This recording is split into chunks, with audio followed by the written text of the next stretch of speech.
ఒకసారి ఆలోచిద్దాం మనందరం. ఎవరు ఆపగలరు? సాతాను ఆపగలుగుతుందా?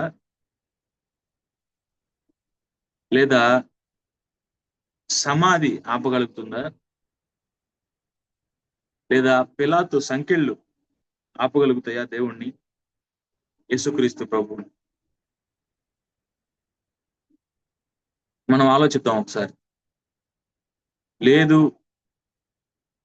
ఈ ప్రపంచంలో ఎటువంటి వ్యక్తి అయినా సరే భయపడేది ఒకటి ఉంది, అదే మరణం. ప్రపంచాన్ని గడగడలాడించేది మరణం. ఒకవేళ ఆ మరణం ఏమన్నా యేసుక్రీస్తు ప్రభు వారిని ఆపగలుగుతుందా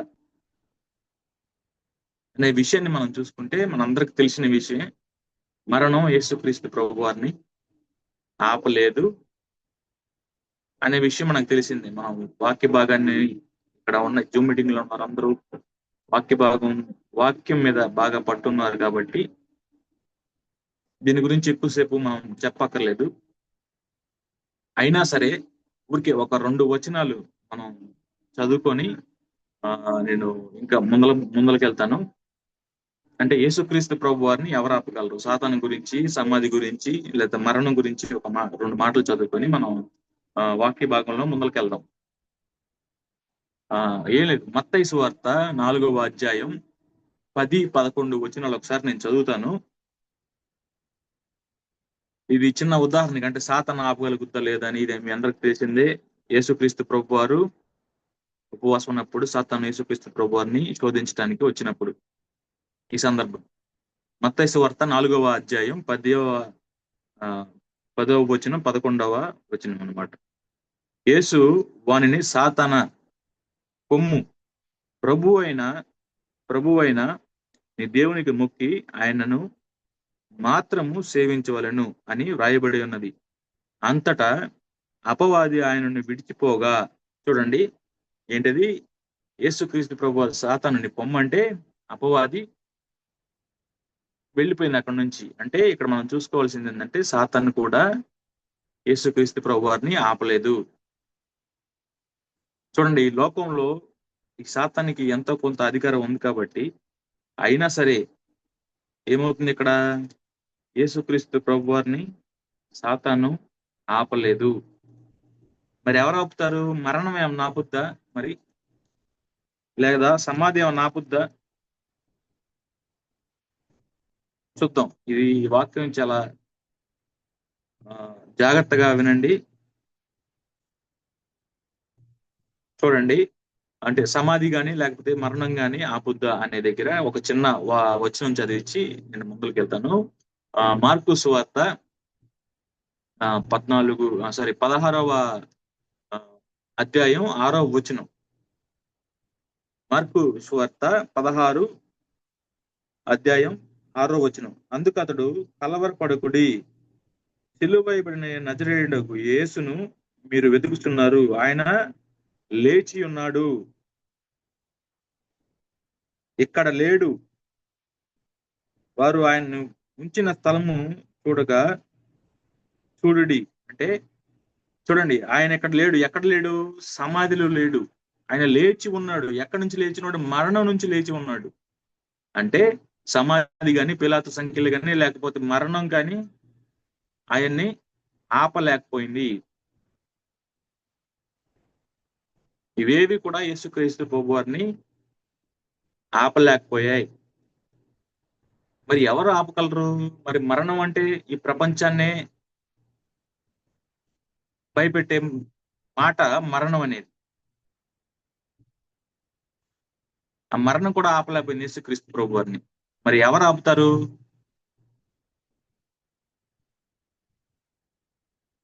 అనేది మనం ఒకసారి పరీక్షించుకుందాం. పరీక్షించుకోవటం కాదు, మనం ఒకసారి ఆలోచిద్దాం. నిజమే కదా, మరణం ఆపలేకపోయింది, సాతాను ఆపలేకపోయింది, మరి ఎవరు ఆపగలరు అనేది చిన్నగా మీరు ఆలోచించాలని మీకు సమయం కొంచెం ఇస్తున్నాను. ఎవరు ఆపగలరు ఏంటని. ఒకవేళ కొంతమంది ఇలా సమాధానం ఇవ్వచ్చు, ఏమనంటే మన ప్రార్థన దేవుడిని ఆపుద్ది అనే సమాధానం రావచ్చు. అయితే చూద్దాం, ఎవరు ఆపగలరు అనే విషయాన్ని మనం చూద్దాం. ఇక్కడే మార్కు సువార్తలోనే 10వ అధ్యాయం, మార్కు సువార్త 10వ అధ్యాయం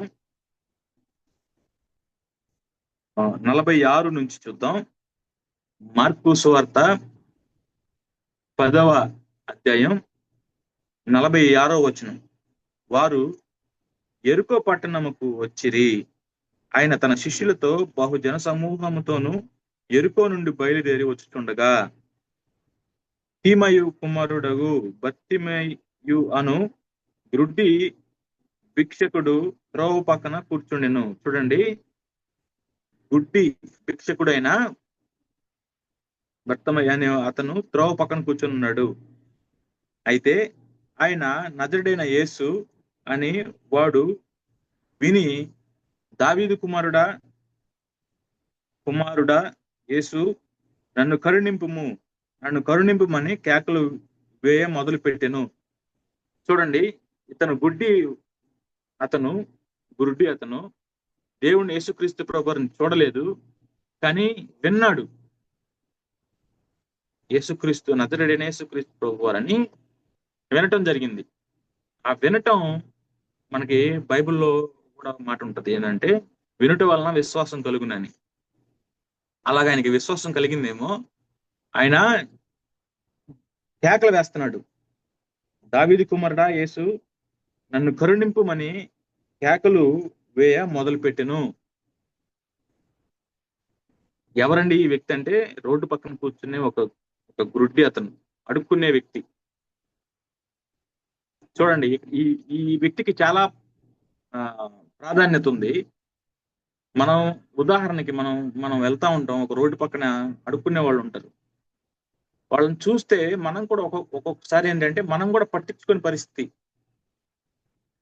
ఏముందిలే గుడ్డోడు, లేకపోతే అడుక్కునే వ్యక్తి అని మనం పట్టించుకోని పరిస్థితి ఈ రోజుల్లో. కేవలం మనుషులమైన మనము పట్టించుకోము. కానీ ఆయన ఎవరు? నజరేయుడైన యేసు క్రీస్తు దేవుడు. ఈయన పిలుస్తున్నాడు నన్ను కరుణించమని. అయితే యేసుక్రీస్తు ప్రభు వారు ఏం చేశారో చూద్దాం ఒకసారి. అయితే ఈయన పిలుస్తూ ఉన్నాడు. 48వ వచనం, 10వ అధ్యాయం 48వ వచనం. ఊరకుండమని అనేకులు వారిని గద్దించిరి, కానీ వాడు దావీదు కుమారుడా నన్ను కరుణింపుమని మరి ఎక్కువగా కేకలు వేసెను. చూడండి, పక్కన ఉన్న వాళ్ళు అరమ్మకు, గోల్ చేయమకు అని అతన్ని గద్దిస్తున్నారు. అయినా సరే ఇతను ఏం చేస్తున్నాడు? మరి ఎక్కువగా కేకలు వేస్తున్నాడంట. ఎందుకు? యేసుక్రీస్తు ప్రభు దాటిపోతే ఇతన్ని స్వస్థపరచలేరు ఇంకెవరు. ఆ విషయం ఆయనకు తెలుసు. ఆయన విశ్వసించాడు దాన్ని. తర్వాత వచనం చూద్దాం, 49 చాలా ముఖ్యమైన వచనం. అక్కడ ఒక మాట ఉంటది, ఏమనంటే అప్పుడు యేసు నిలిచి. నేను మీకు మాట చెప్పిన, యేసుక్రీస్తు ప్రభుని ఎవరు ఆపగలరని అన్నాను. మొదటి ప్రశ్న నేను అడిగింది. సాతాను ఆపగలిగిందా? ఆపలేదు. సమాధి ఆపగలిగిందా? ఆపలేదు. పిలాతు సంఖ్యలు ఆపలేదు. అన్నిటికన్నా భయంకరమైంది అనుకునేది మనం మరణం ఆపగలిగిందా యేసుక్రీస్తు ప్రభుని? ఆపలేదు. కానీ ఎవరు ఆపగలిగారు? ఇక్కడ చూడండి, 49వ అధ్యాయం ఏమంటుందంటే, అప్పుడు యేసు నిలిచి, యేసు ప్రభు వారు వెళ్తూ ఉన్నారు, ఆగిపోయాడు. ఎందుకు ఆగిపోయాడు? ఈ గుడ్డి వాని మాట విని. ఈ గుడ్డి భిక్షగాడు పిలవటం వలన యేసుక్రీస్తు ప్రభు వారు ఆగిపోయాడు. మనం ఇక్కడ ఒకసారి గమనిద్దాం, ఎవరితను? గుడ్డివాడు, అడుక్కునే వ్యక్తి. యేసుక్రీస్తు ప్రభు వారిని పిలిస్తే ఆయన ఆగిపోయాడు. అలాగా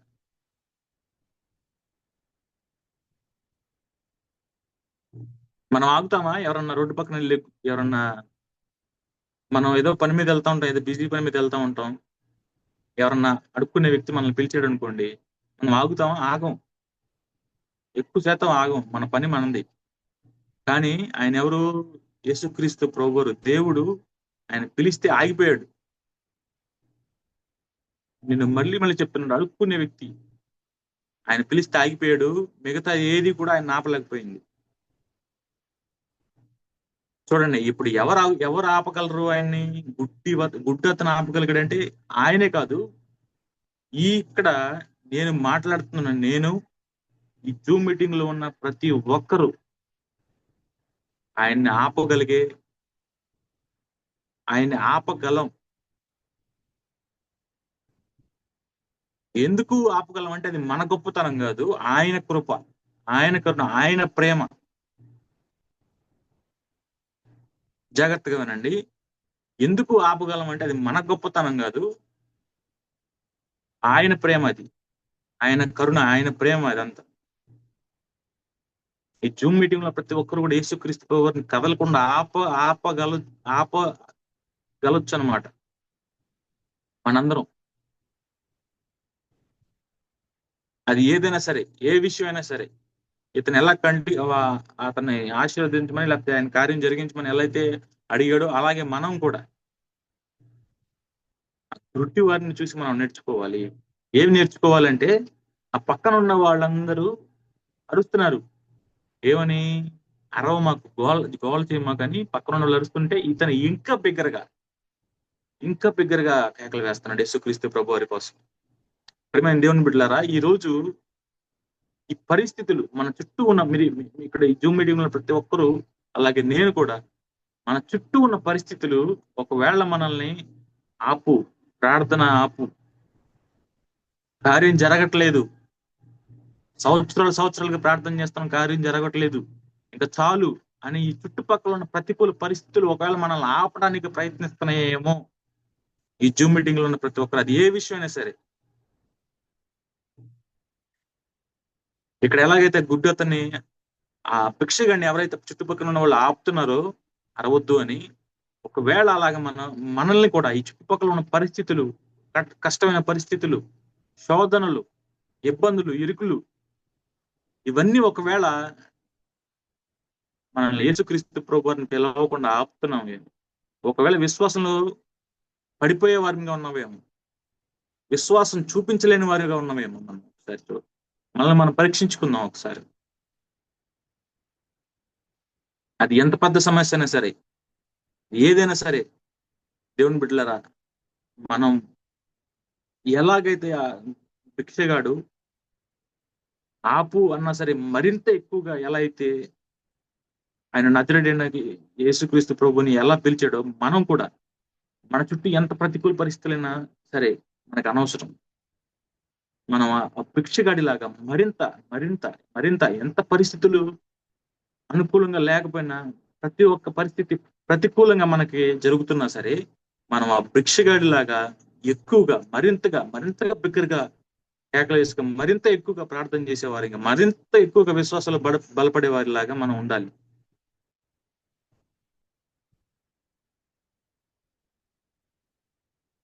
అలా మనం ఉన్నప్పుడే మనం కార్యం చూడగలుగుతాం. దయచేసి జాగ్రత్తగా గమనించండి. యేసుక్రీస్తు ప్రభు ఒక సాధారణమైన గుడ్డి వ్యక్తికి ఆగిపోయాడండి. ఆయన ప్రేమ అలాంటిది. ఆ వ్యక్తి మీద ఉన్న ప్రేమే ఈరోజు మనందరి మీద ఉంది. ఒకవేళ ఆ గుడ్డి అతను చూపించినంత విశ్వాసం కూడా మనం చూపించలేని పరిస్థితుల్లో ఒకవేళ ఏదన్నా ఉంటే, మనం ఈరోజు మన కాళ్ళ మీద మనం నిలబడాలి, మనం రోషం తెచ్చుకోవాలి. ఆ భిక్షగాడు ఎలా అయితే ఆపు అని ఈ చుట్టుపక్కల పరిస్థితులు ఆపు అన్నా సరే ఆపకుండా ఎలా అయితే బిగ్గరగా కేక వేసాడో, ఈ రోజు మరింత బిగ్గరగా మనం దేవుడికి, మరింత బలంగా దేవునికి ప్రార్థించే వారంగా మనం ఉండాలి. మరింత బలంగా విశ్వాసంలో ముందుకు వెళ్లే వారంగా మనం ఉండాలి. అంతేకాని పరిస్థితులు అనగా ఆగిపోయే వారంగా మనం ఉండకూడదు. మన ప్రార్థన, మన నోరు ప్రార్థించకుండా ఆగకూడదు. ఇంకా ఎక్కువగా ప్రార్థించే వారంగా మనం ఉండాలి. ఇంకా విశ్వాసంలో బలపడే వారిగా మనం ఉండాలి. అలా ఉన్నప్పుడు మనం ఖచ్చితంగా కార్యాలు చూస్తాం. దేవుడు మన విశ్వాసాన్ని చూస్తున్నాడు. అది ఎంత పెద్ద సమస్య అయినా సరే, ఏ ఇబ్బంది అయినా సరే, ఏదైనా సరే. అయితే చూడండి, దేవుడు ఆయన ప్రేమ ఎంత గొప్పదో చూడండి. మనుషులు కాదు, దేవుడు మన వైపు చూసే దేవుడు. ఆయన ప్రేమని వర్ణించలేను. నా జీవితంలో జరిగిన ఎన్నో కార్యాలు చూస్తే నేను ఆయన ప్రేమను వర్ణించలేని స్థితిలోకి వెళ్ళిపోయాను.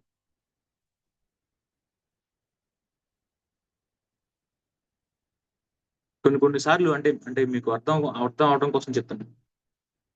చిన్న ఆలోచనలు అండి, చిన్న ఆలోచనలు కూడా మన దేవుడు చూస్తాడు, మన మనసుని చూస్తాడు.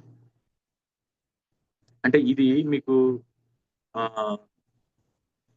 దీన్ని ఏమంటారంటే ప్రాస్పరిటీ గాస్పల్ లాగా కాదు, ఊరికే మీకు ఆ అర్థం అవడం కోసం ఒక చిన్న నా జీవితంలో జరిగిన ఒక ఉదాహరణ చెప్తాను. ఒక 3 సంవత్సరాల క్రితం 3 సంవత్సరాల క్రితం నేను నా స్నేహితుడు కలిసి ఒక సెల్ సెల్ ఫోన్ షాప్ లోకి వెళ్ళాం. అక్కడ మంచి మంచి ఫోన్లు చిన్నవి, అదే యాపిల్ ఉంటాయి కదా, యాపిల్ ఐఫోన్లు అంటే చిన్నవి, చిన్న సైజు ఉంటాయి, చిన్న సైజు. అక్కడ నేను ఉన్నప్పుడు అతను, నాతో పాటు ఉన్న స్నేహితుడు, కొంచెం ఆర్థికంగా బలంగా ఉన్న వ్యక్తి, అతను తీసుకున్నాడు. అయితే అప్పుడు నా పరిస్థితి చాలా దారుణం అనమాట, చాలా దారుణం. అయినా ఏదో ఊరికి అలా ఫోన్, ఆ షాప్ లో ఉన్న ఫోన్ పట్టుకొని ఆ చాలా బాగుంది కదా అని మనసు ఉంది కదా ఇది, సరే ఇప్పుడు మన పరిస్థితి కాదులే అని నేను వదిలేసాను అనమాట.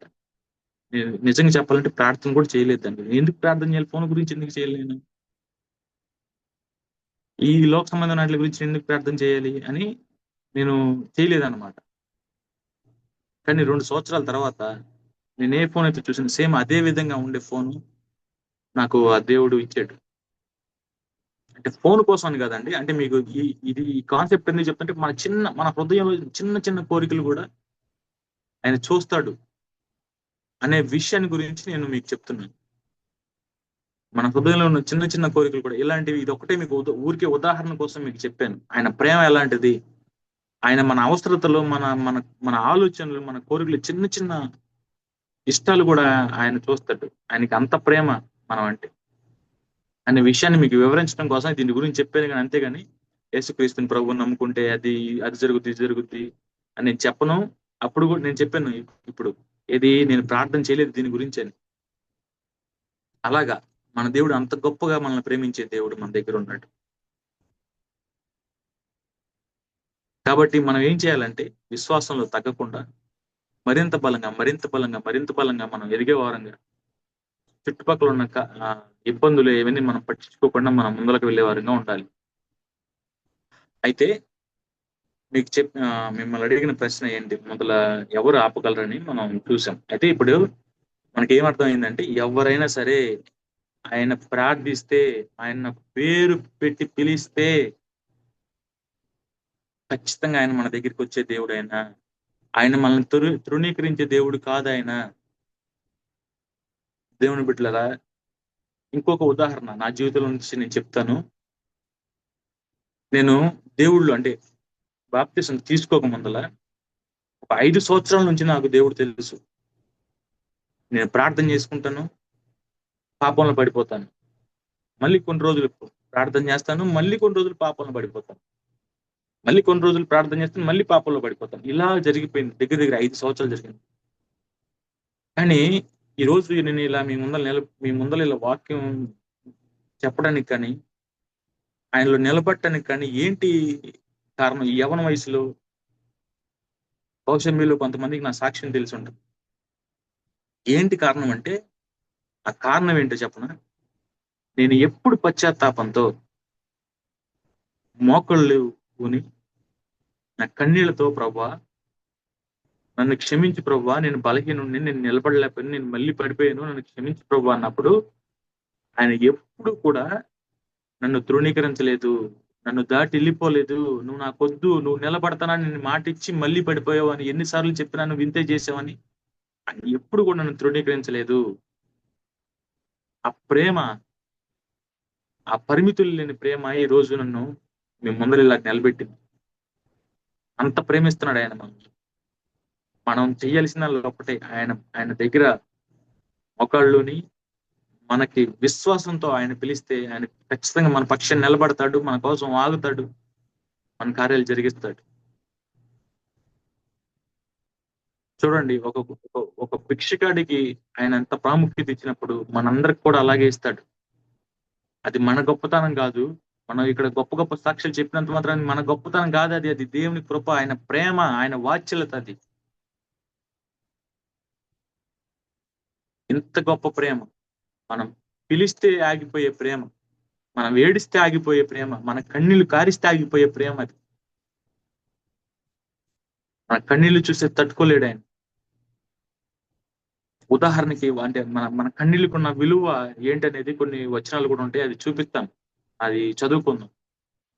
అయితే అవి ఆ వచనాలు చూసే ముందు మనం ఇంకొక ఉదాహరణ, ఆయన ఎవరు ఆపగలుగుతారు అనేది మనం ఇంకొక ఉదాహరణ చూసి నేను ఆ చివరగా రెండు మూడు వచనాలు చదివించి నేను ఆ వాక్య భాగాన్ని ముగిస్తాను ఒక 10-15 నిమిషాల్లో.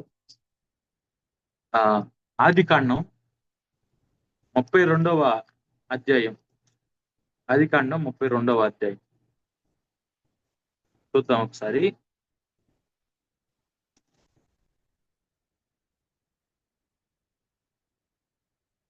ఆదికాండం 32వ అధ్యాయం 22వ వచనం, 32-22 నేను చదువుతాను. ఆ రాత్రి అతడు లేచి తన ఇద్దరు భార్యని, ఇది ఏబు గారి గురించి అండి, సారీ, యాకోబు గారి గురించి మనం ఈ వాక్య భాగం చదువుకున్నాం. ఏబు గారు కాదు, యాకోబు గారి గురించి. ఆ రాత్రి అతడు లేచి తన ఇద్దరు భార్యలను, తన ఇద్దరు దాసీలను, తన 11 మంది పిల్లలను తీసుకుని యాకోబు రేవు దాటిపోయిను. యాకోబు వారిని తీసుకొని ఆ ఏరు దాటించి తనకు కలిగినదంతయు పంపివేసెను. చూడండి, ఆదికాండము 32-22-23 వాక్యాలు చదివాను, 24 చదువుతున్నాను ఇప్పుడు. యాకోబు ఒక్కడు మిగిలిపోయిను, ఒక నరుడు తెల్లవారు వరకు అతనితో పెనుగులాడెను. చూడండి, ఒక్కడే అయిపోయాడు. ఈ మాట గుర్తుపెట్టుకోండి, ఒక్కడే అయిపోయాడు. అప్పుడు తెల్లవారు వరకు ఒక వ్యక్తితో పెనుగులాడేనని ఉంది.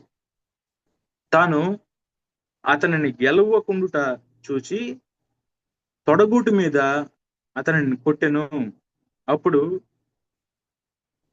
అతడు ఆయనతో పెనుగులాడుట వలన యాకోబు తొడగూడు వసిలెను. చూడండి, 26వ వచనం. ఆయన చూడండి, ఆ పెనుగులాడుతున్న వ్యక్తి ఆయన యాకోబు గారు కాకుండా వేరే వ్యక్తి అన్నమాట. ఆయన తెల్లవారుచున్నది కనుక నన్ను పోనిమ్మనగా ఆయన, నీవు నన్ను ఆశీర్వదిస్తే గాని నిన్ను పోనివ్వను అని అక్కడ రాసి ఉంది. చూడండి, ఇక్కడ మనం మాట్లాడుకుంటాం దేవుడు అని, కొంతమంది దేవుడు అంటారు, కొంతమంది లేకపోతే దేవదూత అంటారు, ఏదైనా సరే. అక్కడ ఆశీర్వదించడం జరిగింది. దేవుడు ఒక్కడే ఆశీర్వదించగలడని నేను అనుకుంటున్నాను. ఎందుకంటే తర్వాత వచనాల్లో మనకి ఉంటది చక్కగా, యాకోబు గారి బతులాడితే ఆశీర్వదిస్తే కానీ నేను పోనేనంటే ఆశీర్వదించడం జరుగుతుంది. ఎలాగా ఏసావు అతనికి వచ్చి ముద్దు పెట్టుకోవడం జరుగుతుంది. అంత అంత కోపంతో మనకు తెలిసింది. ఈ ఈ కథ అంతా కూడా మనకు తెలిసింది. ఎంతో కోపంతో సుమారు 400 మంది సైన్యంతో యాకోబు కనపడితే చాలు చంపేద్దామనే వచ్చే వ్యక్తి కూడా ఈ పెనుగులాడటం వల్ల ఏమైపోయిందంటే తన మనసు మారి ఆ యాకోబు గారు కనబడగానే కౌగిలించుకొని కన్నీళ్లు కారుస్తూ ముద్దులు పెట్టుకున్నారని ఉంటది అక్కడ. చూడండి, ఎంత ఇబ్బంది అంటే చావు బతుకులు పరిస్థితి అక్కడ. కానీ దేవుడు దాన్ని పూర్తిగా మార్చివేశాడు. అంత పగని, చంపాలన్న పగను కూడా ప్రేమగా మార్చేశాడు. ప్రేమైన దేవుడు పెట్టారా, మనం యాకోబు గారి లాగా ఒక్కడి కదా, మనం అక్కడ చూసాం, ఒక్కడైపోయిన అని ఉంటది, ఒక్కడే మిగిలిపోయిన అని ఉంటది. మనం ఒక్కడిగా దేవుడికి దొరకగలిగితే,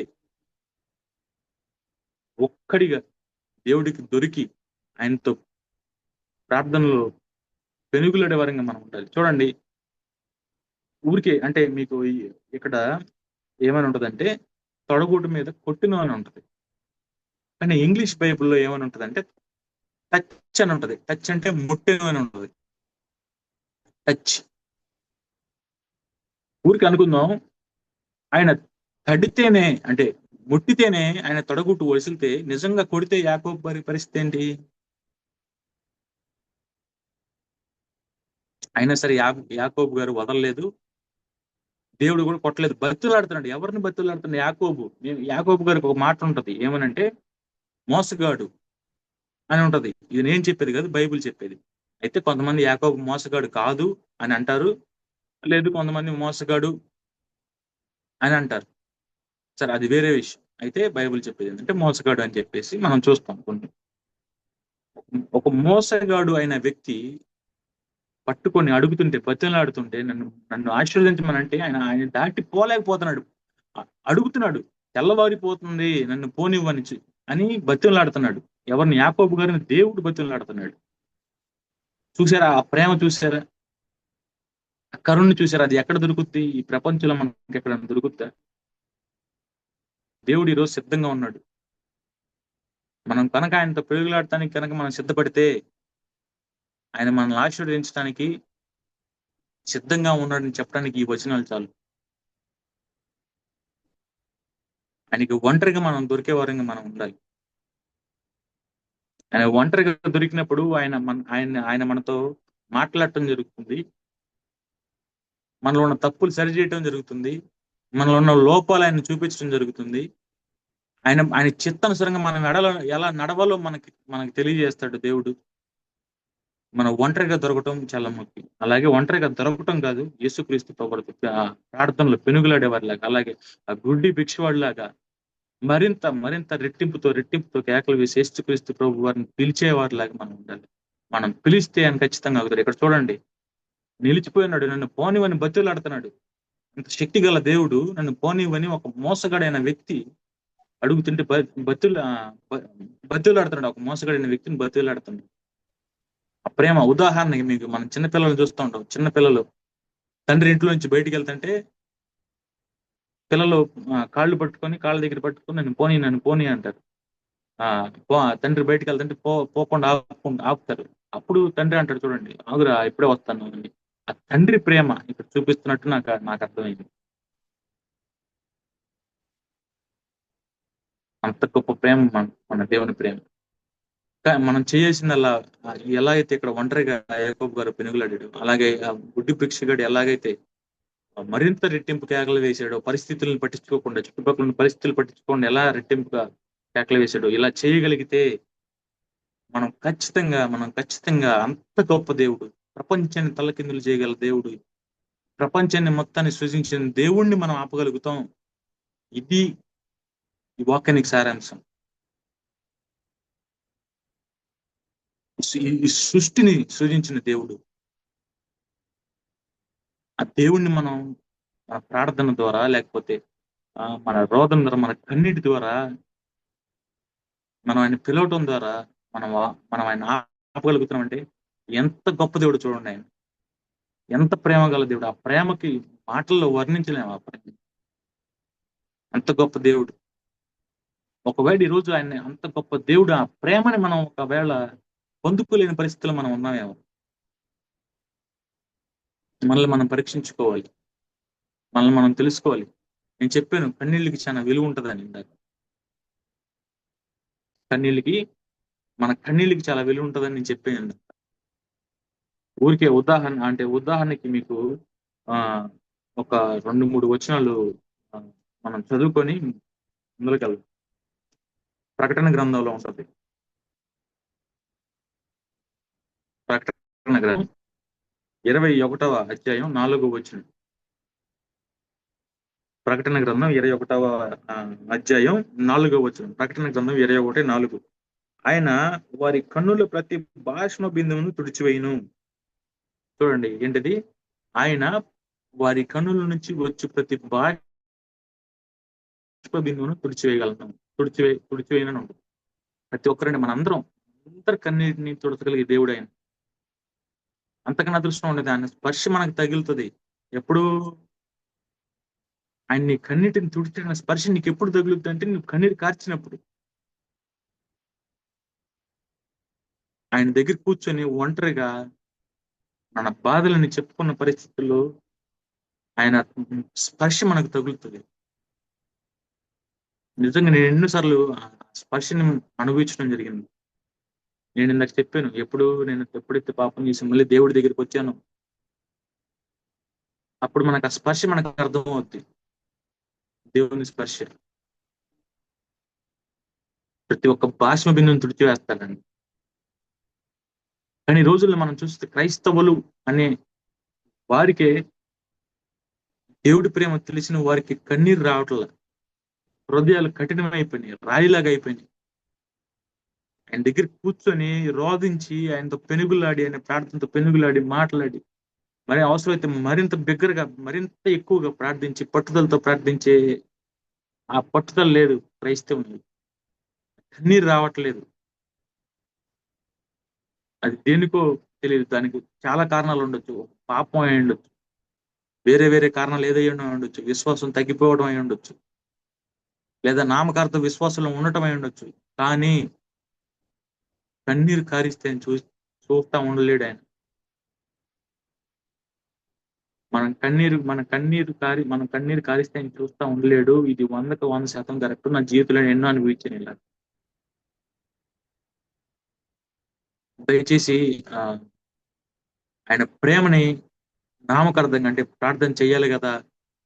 ఆ ప్రార్థన ఎలాగంటే, నీకు ఆత్రం ప్రభా స్తోత్రం తండ్రి స్తోత్రం అని, ప్రభా నీకు స్తోత్రం నాకు ఆత్రం అన్నట్టుగా ఏదో ప్రార్థన చెయ్యాలి కదా. క్రైస్తవులం కదా, రక్షణ పొందుకున్నాం కదా, పొద్దున ఒకసారి సాయంత్రం ఒకసారి చేయటం కాదు.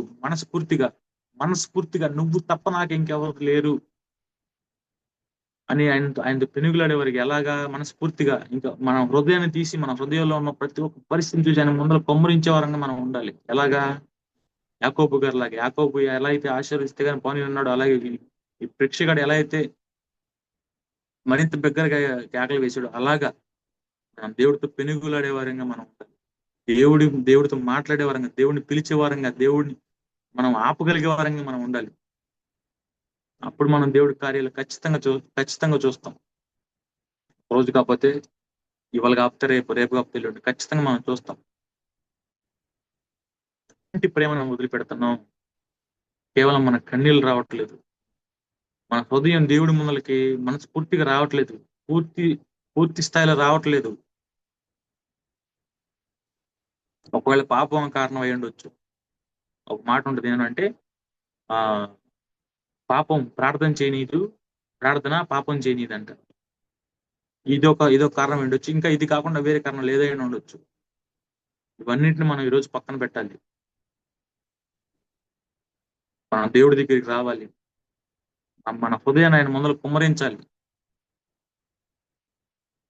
ఆయన మన కోసం ఎదురు చూస్తున్నాడు ఈరోజు. రోజు వినే వాక్యం లాగా, లేకపోతే మనం క్రైస్తవం అనే విధంగా కాకుండా మనస్ఫూర్తిగా ఈ రోజు ఆయన దగ్గరికి వెళ్ళాలి. మన కన్నీళ్ళతో, మన దుఃఖంతో, మనకున్న ఏదైతే బాధలు సమస్యలు ఏదైతే ఉన్నాయో మనస్ఫూర్తిగా ఒంటరిగా ఆయన ముందర కూర్చొని మనం కన్నీరు కార్చే వారంగా మనం ఉండాలి. మన బాధలు చెప్పుకునే వారంగా మనం ఉండాలి. మీకు చెప్పాను, ప్రతి ఒక్క బాష్ప బిందువును ఆయన తుడిచివేస్తాడని. ఇంకా కొన్ని వచనాలు మనం చూద్దాం. కీర్తన గ్రంథంలో ఒక మాట ఉంటుంది. కీర్తనల గ్రంథం 56:8. 56:8 చూడండి. కీర్తనల గ్రంథం 56:8. నా సంచారములను నీవు లెక్కించి ఉన్నావు, నా కన్నీళ్లు నీ బుడ్డులో నుంచబడి ఉన్నవి, అవి నీ కవిలలో కనబడును కదా. చూడండి, నా కన్నీళ్లు నీ బుడ్డులో, ఏంటంటే నా కన్నీళ్ళు ఆయన బుడ్డులో దాగున్నాయంట.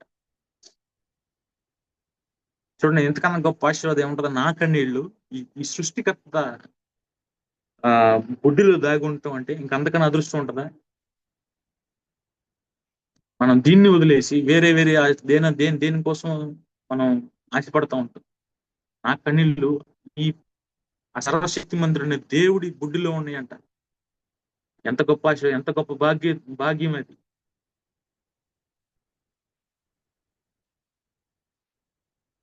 అది దీనికి ఒక ఉదాహరణకి చెప్పొచ్చు. ఏమనంటే, నా కన్నీళ్ళు మొత్తం నేను ఏ ఇబ్బంది గురించి అయితే నేను ఏడ్చానో ఆ ఇబ్బందులు ఆయన దగ్గర ఉన్నాయి. ఆయన కన్నీటిని ఆ ఇబ్బందులకి సాదృశ్యంగా పెట్టుకున్నాడు. ఖచ్చితంగా ఏదో ఒక రోజు నేను ఏదైతే కారణంతో ఏడ్చానో ఖచ్చితంగా అది ఆయన కార్యం చేస్తాడు. ఒకవేళ ఏడ్చి ఏడ్చి నేను మర్చిపోవచ్చు, ఆయన మాత్రం మర్చిపోడు. ఏడ్చి ఏడ్చి నేను అలసిపోవచ్చు, ఆయన మాత్రం మర్చిపోడు. ఎందుకంటే ఆయన బుడ్డిలో నా కన్నీళ్లు దాగునేవి. నా కన్నీటికి కారణమైన ప్రతి ఒక్క కారణం ఆయన దగ్గర ఉంది. ఒకవేళ మనం మర్చిపోయే వారంగా ఉండొచ్చు, కొన్ని రోజులు ప్రార్థన చేసి వదిలేసి, కొన్ని రోజులు ప్రార్థన చేసి మర్చిపోయే వారంగా మనం ఉండొచ్చు. కానీ ఆయన వదిలేసేవాడు కాదు. ఆయన బుడ్డిలో దాగి ఉన్నాయంట మన కన్నీళ్లు. అంత గొప్ప ప్రేమ, అంత గొప్ప ప్రేమ అన్న. ఈ ప్రేమను ఏమిచ్చి మనం కొనగలం? ఎంత గొప్ప ప్రేమ ఎక్కడ దొరుకుతుంది మనం? కానీ మనం ఏంటంటే ఈ రోజుల్లో ఈ ప్రేమ మనకు అనవసరం. ఆయన ముందల ప్రాధేయపడి, ఆయన ముందల కూర్చొని ఆయన మాటలు వింటే, లేకపోతే మన మనస్ఫూర్తిగా ఆయనతో మాట్లాడే విధంగా మనం ఉండట్లేదు ఈ రోజుల్లో. క్రైస్తవ్యం ఉండట్లేదు. ప్రార్థన చేయమంటే అది ఊరికే నామకార్థంగా, అంటే నేను ఇది ఎవరినో తీర్పు చేర్చాలని కాదు చెప్తున్నాను, చెయ్యాలి కదా అన్నట్టుగా చేస్తా ఉన్నామేమో ఈరోజు. కానీ ఈ రోజు మనం హృదయాన్ని ఆయన ముందల మనం కుమ్మరించే వారంగా ఈ రోజు మరలి ఆయన ఆపగలిగే శక్తి మన కన్నీళ్ళలో ఉంది, మన దగ్గర ఉంది. అది కేవలం ఆయన కృప వల్లే జరుగుతుంది. ఇంకొక వచనం ఇది మన కన్నీళ్ళ గురించి, యెషయా గ్రంథం 25:8-9 వచనాలు. యెషయా గ్రంథం 25:8-9 వచనాలు ఒకసారి చూద్దాం. మరెన్నడు ఉండకుండా మరణమును ఆయన మృంగివేను. ప్రభు అయిన యెహోవా ప్రతి వాని ముఖం మీద బాష్మ బిందువులను తుడిచివేయును. చూడండి, ప్రతి వాని ముఖం మీద బాష్మ బిందువులు తుడిచివేయును. ఇది అంటే ఇది కానీ ప్రకటన గ్రంథంలో కానీ మనం చూసాం. ఇది ఒకవేళ రాకడ సంబంధమైన విషయంలో ఆ కాన్సెప్ట్ లో చెప్పినా సరే ఇది మనకి ఖచ్చితంగా వర్తిస్తుంది. మన ఖచ్చితంగా మన ప్రతి ఒక్క బాష్మ బిందువునైనా ఖచ్చితంగా ఆయన తుడిచివేస్తాడు. ఇందులో వేరే సందేహం కానీ ఇలాంటివి ఏవి కూడా పెట్టుకోవడానికి లేదు. కాబట్టి ఈరోజు మనం మనస్ఫూర్తిగా దేవుణ్ణి కలుసుకునేవారు లేదు. మరింత ఎక్కువగా, మరింత భారంగా, మరింత కన్నీటితో మనం ప్రార్థన చేసేవారికి మనం ఉండాలి. యాకోబులాగా పట్టు వదలకుండా యేసు ప్రభు వారితో పెనుగులాడే వ్యక్తికి మనం ఉండాలి. మనం ఎప్పుడైతే అలా ఉంటామో అప్పుడు మనం కార్యం చూడగలుగుతాం. చూడండి, నేను ఎప్పుడైతే పెనుగులాడి నన్ను ఆశీర్వదిస్తే కానీ పోనీ అన్నాడో అక్కడ ఆశీర్వాదం కార్యం జరిగింది. దేవుడి కార్యం అక్కడ జరిగింది. అలాగే గుడ్డు భిక్షవాడు ఎలా అయితే మరింత బిగ్గరగా ఎలా అయితే కేకలు వేసాడో, చుట్టుపక్కల పరిస్థితులు అనుకూలంగా లేకపోయినా సరే కార్యం జరిగింది. అలాగే ఈ రోజుల్లో మనం కూడా, ఈ వాక్యమైన మనం కూడా ఆయన ప్రేమని, ఆయన కార్యాన్ని మనం రుచి చూసేవారంగా మనం ఉండాలి.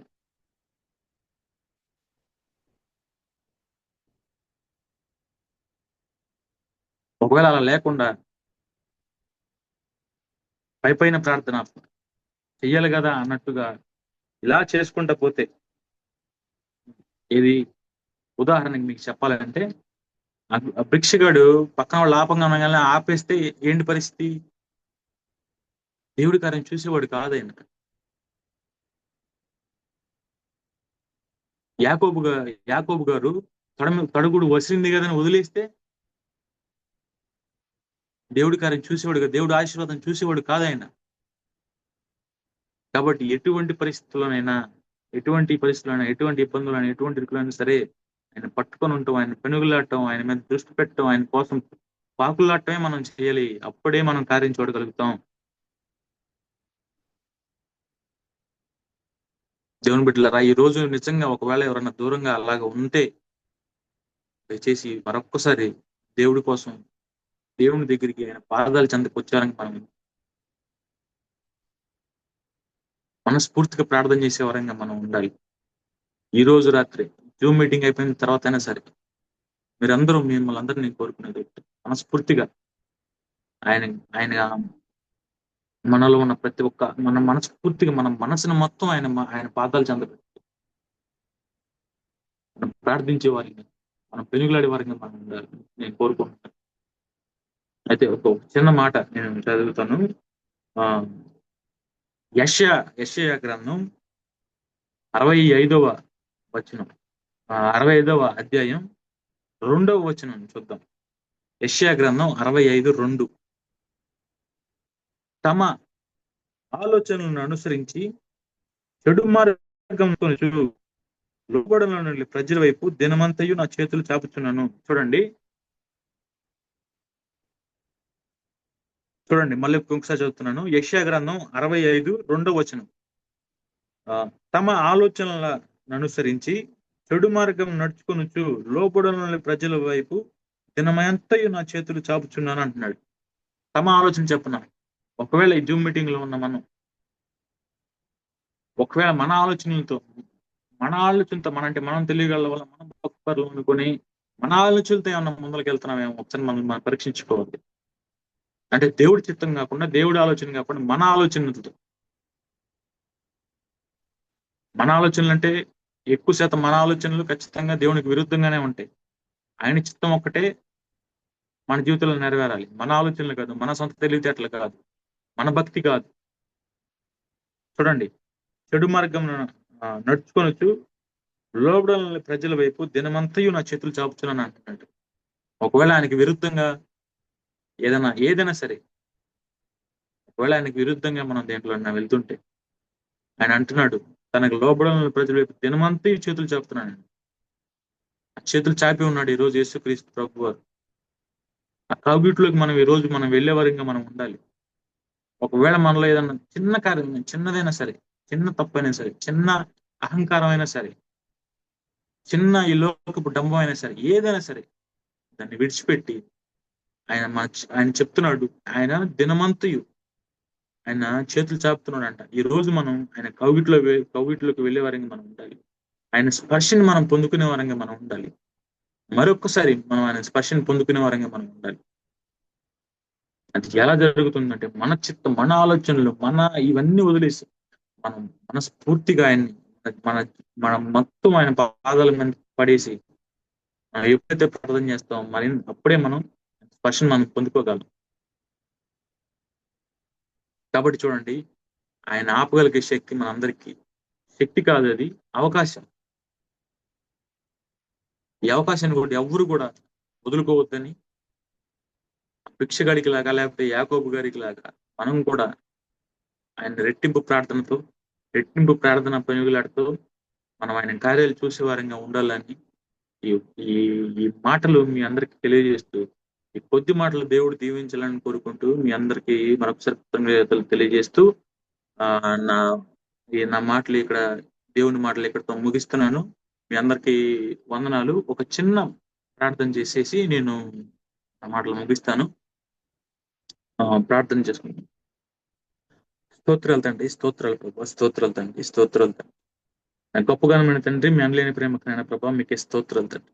ప్రభా తండ్రి, ఘనమైన దేవా ప్రభా మీకే స్తోత్రాలు తండ్రి. ప్రభా తండ్రి, దేనికి పనికిరైన ప్రభా తండ్రి, మమ్మల్ని నైనా ప్రభా తండ్రి నీ పెంచుకున్న రీతిని బట్టి ప్రభావ మీకు స్తోత్రాలు తండ్రి. ప్రభా తండ్రి, విశ్వాసంలో నిలబడలేని వారు ప్రభా తండ్రి, నేను ప్రభా తండ్రి అలుపులనైనా ప్రభా తండ్రి అయినా సరే ప్రభా తండ్రి, ఈ లోకం అంతా నేను ప్రభా తండ్రి మమ్మల్ని నేను ప్రభా తండ్రి తృణీకరించవచ్చు కానీ ప్రభా తండ్రి నువ్వు మమ్మల్ని దాటిపోయే దేవుడు కాదు నైనా ప్రభా తండ్రి. మా కన్నీరునైనా ప్రభా తండ్రి నువ్వు దాటిపోయే దేవుడు కాదు నైనా ప్రభా తండ్రి. దయచేసి నాయన ప్రభా తండ్రి జ్ఞాపకం చేసుకుని ప్రభా తండ్రి, ఈ రోజులో ఆయన ప్రభా తండ్రి ఏ విషయం అయితే నాయన ప్రభా తండ్రి మాకు నాయన ప్రభా విశ్వాసాన్ని గడ్డు కట్టుకుని ప్రతి ఒక్క కార్యాన్ని నాయన ప్రభా తండ్రి, ప్రతి ఒక్క ఇబ్బందిని ఇరుకున్నాయన ప్రభా తొలగించండి నాయన ప్రభా తండ్రి. మీరు తోడైన ప్రతి ఒక్కరికి నాయన ప్రభా తండ్రి, జూమ్ మీటింగ్ లో ఉన్న ప్రతి ఒక్క బిడ్డని మీరు జ్ఞాపకం చేసుకోండి ప్రభా తండ్రి. ఈ రోజునైనా ప్రభా తండ్రి మా హృదయాలనైనా మీ ముందర పెట్టే వరంగా ప్రభా తండ్రి మేము మారబోతున్నాం ప్రభా తండ్రి. ఆయన ప్రభా తండ్రి మీ కృప చూపించి ప్రేమను నాకు పరిచయం చేయమని ప్రభా తండ్రి. అలాగే నా ప్రభా మీ స్పర్శను నాకు దయచేయమని ప్రభా తండ్రి నేను ప్రార్థిస్తున్నాను తండ్రి. ప్రభా తండ్రి మీకే స్తోత్రాలు తండ్రి, స్తోత్రాలు ప్రభా. మీ ప్రేమకి నేను ప్రభా తండ్రి వందలాది వేలాది లక్షలాది కోట్లాది స్తోత్రాలు, స్తోత్రాలు ప్రభా, స్తోత్రాలు. ప్రతి ఒక్క బిడ్డ నాయన ప్రభా తండ్రి చేతులు కప్పు చెప్తుంటండి. అలాగే తండ్రి నన్ను జ్ఞాపకం చేసుకుని ప్రభా తండ్రి నీ చిత్తం అయితే నాయన ప్రభా తండ్రి నీ చిత్తంలో నడిపించుకోమని ప్రభా తండ్రి నేను ప్రభా తండ్రి నా జీవితాన్ని కప్పు చెప్తుంటాను.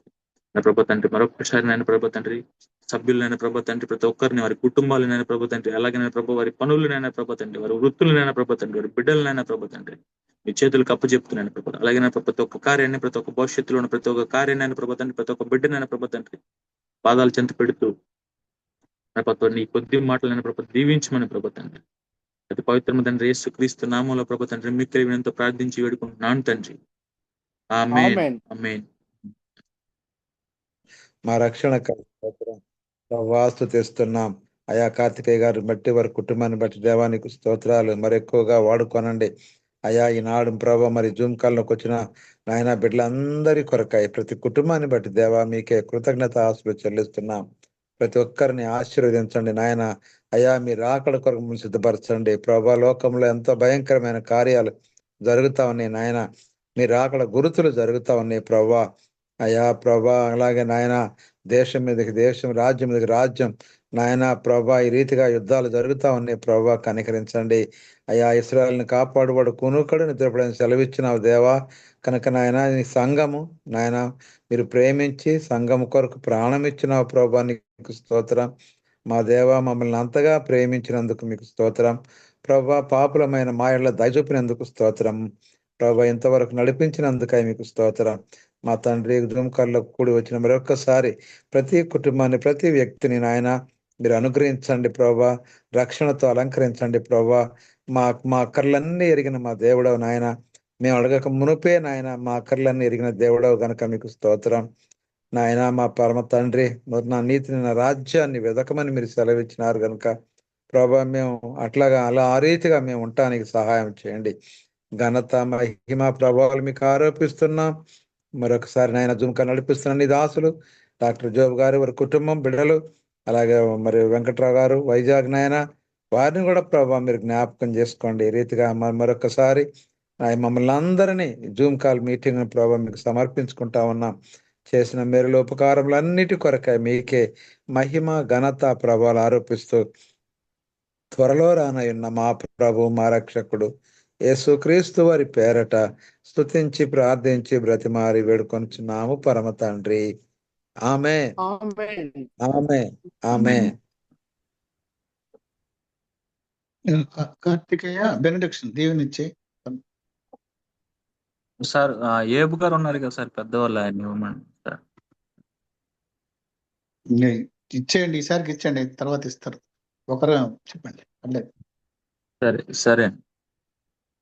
తండ్రి అయిన దేవుని కృపయు, కుమారుని యేసుక్రీస్తు ప్రేమయు, పరిశుద్ధాత్మ అన్యోన్య సహవాసము మనకును ఈ జూమ్ మీటింగ్ లో ఉన్న ప్రతి ఒక్కరికి, అలాగే ప్రతి ఒక్క పరిశుద్ధులకు ఇప్పుడును ఎల్లప్పుడూ సదాకాలము తోడై ఉండును గాక. ఆమేన్, ఆమేన్, ఆమేన్. ఆమేన్. ఏబు గారు మన కార్తికేయకి సంప్రదాయబద్ధంగా మర్యాదగా 2 వీడ్కోలు మాటలు చెప్తారు. మరి జూమ్ కాల్ ప్రేయర్లో చక్కగా దేవుని కీర్తించిన వారందరికీ వందనాలండి. మరి మనం చక్కగా సందేశం విన్నాము. లాస్ట్ మంత్ ఏం విన్నామంటే, దేవుడు ఎరికో గురించి జాగ్రత్త పడద్దు, మన గురించి జాగ్రత్త పడండి, మనము దేవుని ధర్మశాస్త్రాన్ని విడిచిపెట్టకుండా జాగ్రత్తగా ఉండమని చెప్పాడు.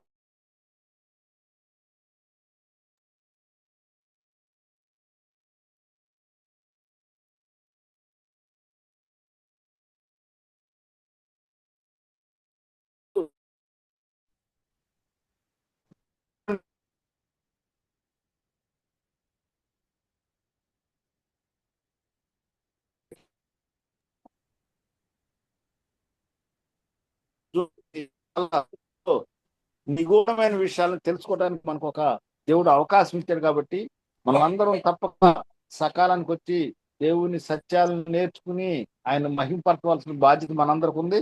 అంతేకాదు కానీ మనము విని అట్లా వెళ్ళిపోయేవాళ్ళం కాకుండా మీకు లోబడాలా. మరి ఇట్లా మనం ఈ యొక్క నిగూఢమైన విషయాలు తెలుసుకోవడానికి మనకు అవకాశం ఉంది కాబట్టి ఈ విషయాలు మనకు బయలుపరిచిన కార్తికేయ గారికి ప్రత్యేక హృదయపూర్వక వందనాలు తెలియజేస్తున్నాను. నేను మీ అందరికి కూడా పెద్దలు మరి శేఖర్ బాబు గారు, రఘుబాబు గారు, వీళ్ళందరూ, మరి బేబీ కమలా గారు, వాళ్ళందరికి కూడా ప్రత్యేక జాయిన్ అందరికి ప్రత్యేక హృదయపూర్వక వందనాలు తెలియజేస్తూ నా మాటలు ముగిస్తున్నాను. థ్యాంక్ యూ అండి. గుడ్ నైట్ అండి.